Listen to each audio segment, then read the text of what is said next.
The text arrived at 3:47 p.m. on a Tuesday, right as I was finishing a Bach invention with my private student. 16-year-old Sophie was struggling with the fingering in measure 12 when my phone buzzed on the piano bench beside me. Sold your piano for $500. We need the money. Don't make a scene about it. Jake.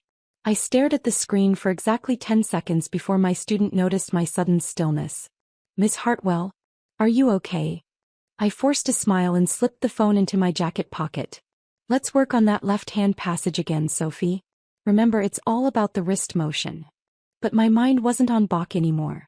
It was on the 1925 Steinway Model M that had been sitting in my parents' living room for the past 3 years.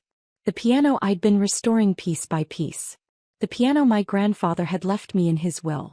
The piano worth $2.8 million that my brother had just sold for $500. After Sophie left, I sat alone in my teaching studio and typed back, "I understand." Jake's response was immediate, finally being reasonable. Mom and Dad are relieved. I almost laughed. Reasonable. If only he knew what reasonable actually looked like. 27 minutes later, my phone rang. Unknown number with a Manhattan area code. Hello. Is this Elena Hartwell? The voice was cultured, excited. My name is Charles Morrison from Morrison & Associates Fine Arts. I believe I just purchased a piano that belongs to you. My heart started beating faster. What kind of piano? A 1925 Steinway Model M. Serial number 241847. The gentleman who sold it to me mentioned it belonged to his sister, but when I got it back to my workshop. He paused and I could hear him moving around. Miss Hartwell, are you aware of what you have here? Tell me. This isn't just any Steinway. This is one of the experimental models from Steinway's golden period. The soundboard is original Sitka spruce. The action is completely intact and the case. Another pause. Ms. Hartwell, this piano was owned by Vladimir Horowitz from 1926 to 1943. I found the authentication papers tucked inside the bench. The room spun slightly. What did you say? Vladimir Horowitz. One of the greatest pianists who ever lived. He owned this piano during some of his most famous recording sessions. There are only 3 of these experimental Steinways known to exist, and this is the only one in private hands. I closed my eyes. My grandfather had never mentioned Horowitz. He'd only told me it was a good piano that had some history. But Grandpa had always been modest about his possessions. He'd grown up during the Depression when talking about valuable things made you a target. Mr. Morrison, what's a piano like that worth? Conservatively, $2.8 million. At auction, possibly more. Miss Hartwell, your brother sold me a museum-quality instrument for $500. I leaned back in my chair, staring at the ceiling of my modest teaching studio. The irony wasn't lost on me. Here I was, sitting in a small room with second-hand furniture and worn carpet, while my family thought I was too poor to own anything valuable. Mr. Morrison, can I ask you something? Of course. Are you a good person? He chuckled, confused. I like to think so. Why? Because I'm about to tell you something that might change how you feel about your purchase. I spent the next 10 minutes explaining the situation. My grandfather's will. My brother's financial problems. My parents' assumption that I was just a struggling piano teacher who couldn't afford to maintain an expensive instrument. What I didn't tell Mr. Morrison was that I wasn't struggling at all. Elena Hartwell, the piano teacher, was just my public persona. In reality, I was Elena Hartwell, the composer, whose symphonic works had been performed by the New York Philharmonic, the Boston Symphony, and the London Symphony Orchestra. My last commission piece had earned me more money than my brother made in 3 years at his sales job. The modest teaching studio was deliberate. I'd learned early in my career that success in classical music made people uncomfortable. When I told my family that the Vienna Philharmonic had commissioned a piece from me, my mother had asked if I was finally going to get a real job with benefits. When I'd mentioned traveling to London for a premiere, my father had suggested I look into teaching at the local community college instead. So I'd stopped talking about my real work. I let them think I was Elena, the piano teacher who barely scraped by, rather than Elena, the composer who owned a penthouse apartment in Manhattan and a house in the Berkshires. It was easier than constantly defending my choices to people who couldn't understand that artistic success didn't always look like their version of traditional stability. Mr. Morrison, I said finally, I have a proposition for you. I'm listening. Keep the piano. But I want you to do something for me first. After we finished our conversation, I sat in the quiet of my studio, surrounded by the sheet music of my latest symphony, a piece the Chicago Symphony Orchestra had commissioned for their 2024 season. The commission alone was worth more than my parents' house, but they didn't know that. They thought I was giving piano lessons to children for $25 an hour. I pulled out my phone and called my assistant, Marina. Elena? How did the lesson go with Sophie? Marina, I need you to prepare some documents for me. Financial statements, portfolio summaries, and the authentication papers for Grandpa's piano. Is everything okay? My family just sold a $2.8 million piano for $500. There was a long pause. Should I call the lawyers? Not yet. First, I'm going to give them a chance to understand what they've done. 2 hours later, I was standing on my parents' front porch in Westchester, holding a leather portfolio that would change my family's understanding of everything. The house looked exactly the same as it had when I was growing up. White colonial with black shutters, perfectly manicured lawn, 2-car garage that Jake had been using as storage for his latest failed business venture. My mother opened the door wearing the worried expression she'd worn constantly since Jake's third business failure in 5 years. Elena, what are you doing here? Jake said you were upset about the piano. Can I come in, Mom? She stepped aside and I could see my father in his usual recliner, reading the Wall Street Journal with the intense concentration of someone who understood numbers but had never quite figured out how to make them work in his favor. Jake was sprawled on the couch, scrolling through his phone with the satisfied expression of someone who thought he'd solved a major problem. The living room felt smaller than I remembered. The space where the Steinway had stood for 3 years was now occupied by a folding table covered with Jake's business papers. Invoices, contracts, and what looked like a stack of overdue notices. Elena, Dad said without looking up from his paper. We're sorry about the piano, but Jake needed the money for rent. We couldn't let him get evicted again. It's okay, Dad. Jake looked up from his phone and I could see the relief on his face. See? I told you she'd understand. It was just sitting there collecting dust anyway. Nobody ever played it. That stung more than it should have. I'd played that piano every time I visited, usually late at night when the rest of the family was asleep. Some of my best compositions had started with late-night improvisations on those keys. But they'd never noticed because they were never awake to hear it. Besides, Jake continued, it's not like you could afford to keep it maintained properly. Those old pianos need constant tuning, climate control, all kinds of expensive stuff. I sat down across from him and placed the portfolio on the coffee table. Jake, who did you sell the piano to? Some antique dealer from the city. Guy seemed to know what he was talking about. Said it was a nice piece but needed work. What was his name? Morrison something. Charles Morrison, I think. Why? I opened the portfolio and pulled out the first document, Charles Morrison's business card and a detailed biography. Charles Morrison from Morrison & Associates Fine Arts. One of the most respected piano dealers in the world. He's the guy the Metropolitan Opera calls when they need to authenticate historical instruments. Jake shrugged, but I could see uncertainty creeping into his expression. Hey. So he called me after he got the piano back to his workshop. My father finally looked up from his newspaper. Called you why? To tell me what you actually sold him. I handed Jake the authentication papers. These were hidden inside the piano bench. Mr. Morrison found them during his initial inspection. I watched Jake's face as he read.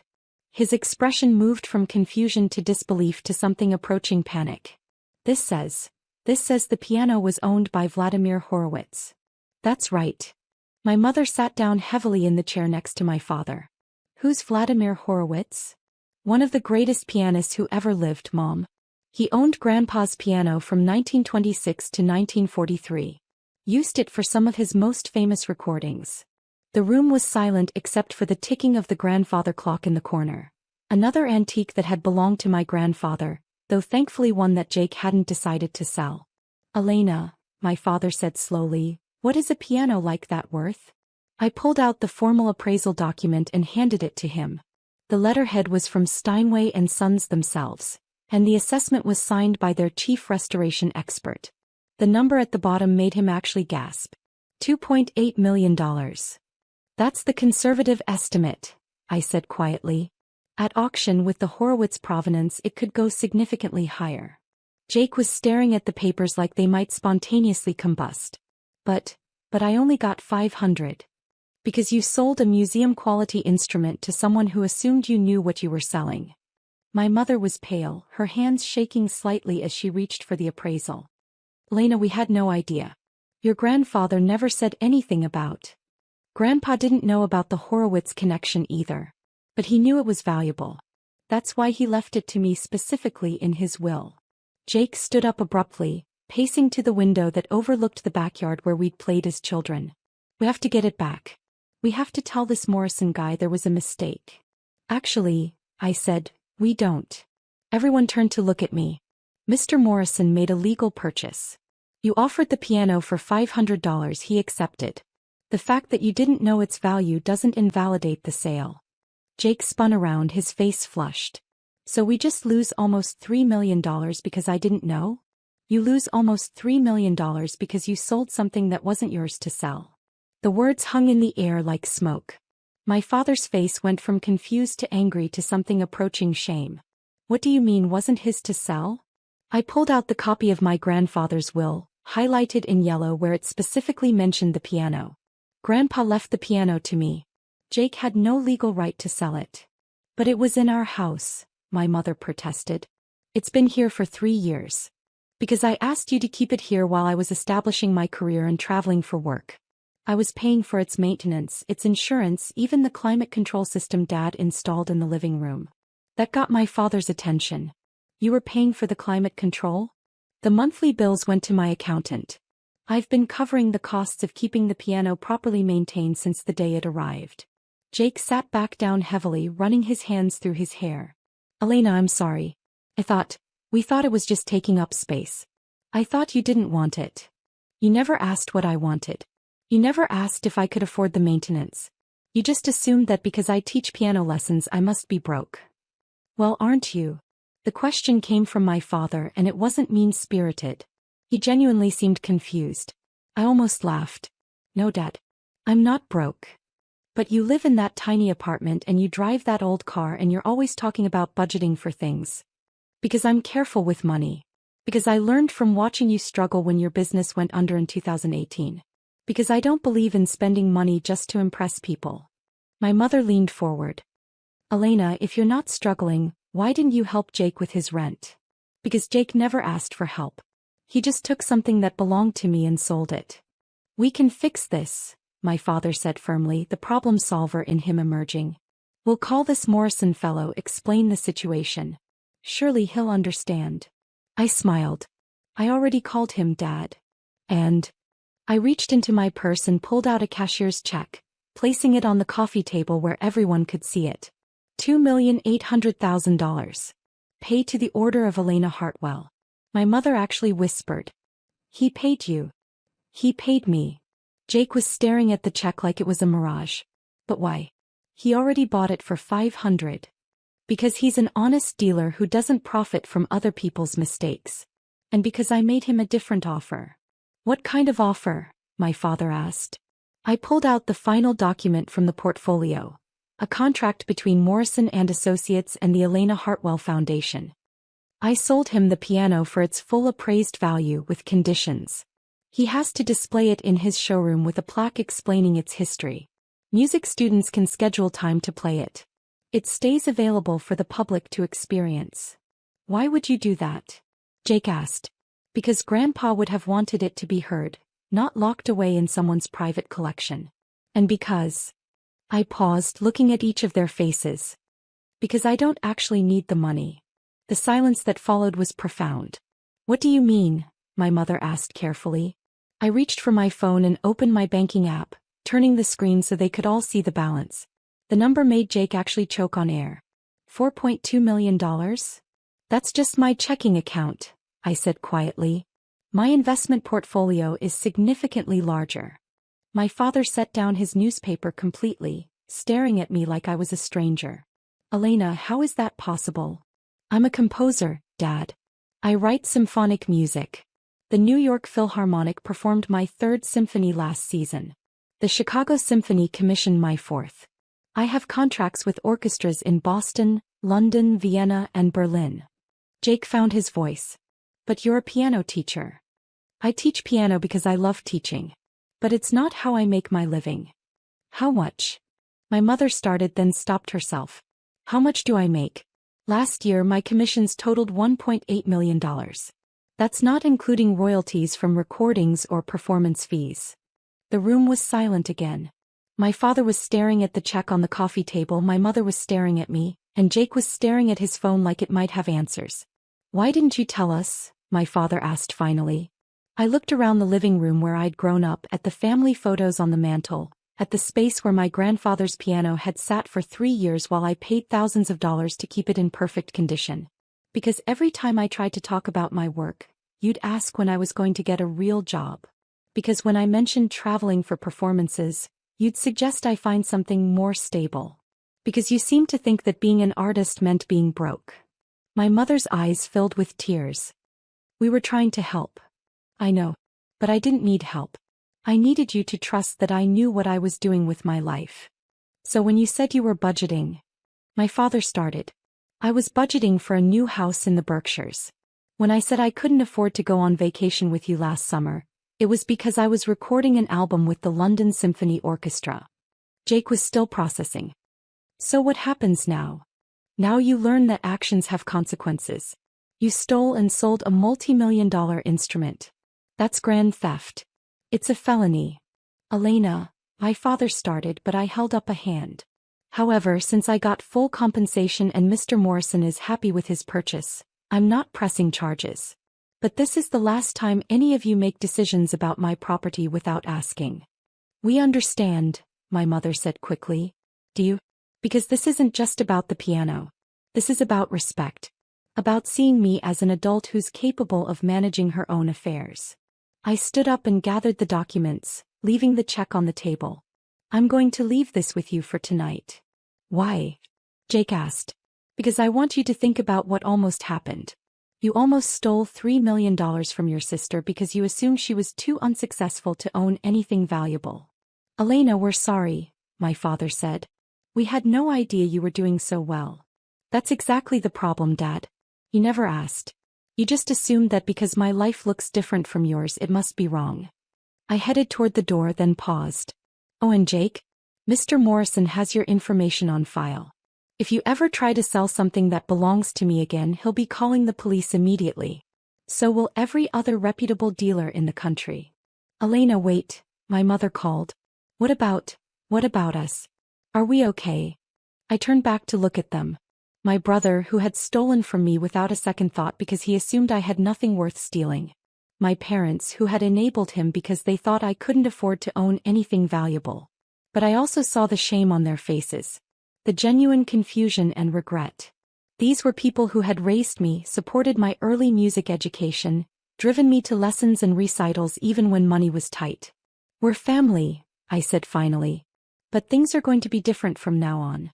Different how? Different in that you're going to start treating me like the successful adult I've been for the past 5 years. Different in that you're going to ask before making assumptions about my life. And different in that if you need help you ask for it instead of taking it. 3 days later my mother called. Elena, I've been thinking about what you said. And I looked up your symphonies online. I found recordings on Spotify. Her voice was thick with emotion. Sweetheart, I had no idea. They're beautiful. I was sitting in my penthouse apartment looking out at Central Park, working on the orchestration for a piece that would premiere at Carnegie Hall in 6 months. Thank you, Mom. I found articles about you too. Reviews from the New York Times, interviews in classical music magazines. They call you one of the most promising composers of your generation. I'm just doing what I love. But why didn't you tell us? Why didn't you show us these articles, these recordings? I set down my pencil and leaned back in my chair. Because when I tried to share my excitement about a good review, you'd change the subject to ask if I'd thought about applying for jobs at the local school district. When I mentioned that a symphony had been well received, you'd suggest I use my musical skills to teach elementary school. We were worried about your financial security. I understand that. But I needed you to trust that I could create my own security. Elena, I'm proud of you. I'm sorry it took us so long to say that. A week later, Jake called. Elena, I've been thinking about the money. The check you left. What about it? I can't take it. Not all of it. I know I screwed up, but taking $3 million from my sister. That's not who I want to be. I was surprised. What are you proposing? Keep most of it. But let me take enough to get back on my feet properly. Not just pay rent, but maybe go back to school, learn something that actually interests me instead of jumping from one get-rich-quick scheme to another. What interests you? Music, actually. I've been listening to your symphonies and I had no idea how complex composition was. I'd like to understand it better. Maybe learn audio engineering, work with recording studios. 2 months later, Jake started classes at Berklee College of Music. My father, meanwhile, had become my unofficial publicist, telling everyone he met about his daughter, the composer. My mother had started attending local symphony performances, texting me photos from concert halls across New England. 6 months later, when the New York Philharmonic premiered my 4th symphony, my entire family was in the audience. Jake, who had discovered a genuine talent for audio engineering, helped record the performance. My parents sat in the front row, tears streaming down their faces as they heard music their daughter had created being performed by one of the world's greatest orchestras. After the performance, as we stood in the lobby surrounded by musicians and critics and other composers, my father pulled me aside. Elena, I need to apologize. Dad, we've been through this. No, let me finish. I need to apologize not just for what happened with the piano, but for all the years I didn't see you. Really see you. I was so worried about your financial security that I missed the fact that you'd already created something much more valuable than security. You'd created art. I hugged him then in the lobby of Lincoln Center, surrounded by the sound of my music still echoing in the concert hall. I love you, Dad. I love you too. And I'm proud of you. Not just because you're successful, but because you chose to build something beautiful in the world. A year later, I established the Elena Hartwell Foundation for Young Composers, funded in part by the sale of my grandfather's piano. The foundation provides grants and mentorship for aspiring composers from low-income families, kids who love music but whose parents worry about the financial realities of an artistic career.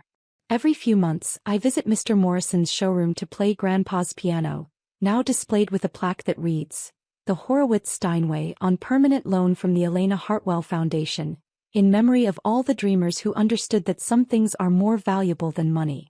It's exactly where the piano belongs.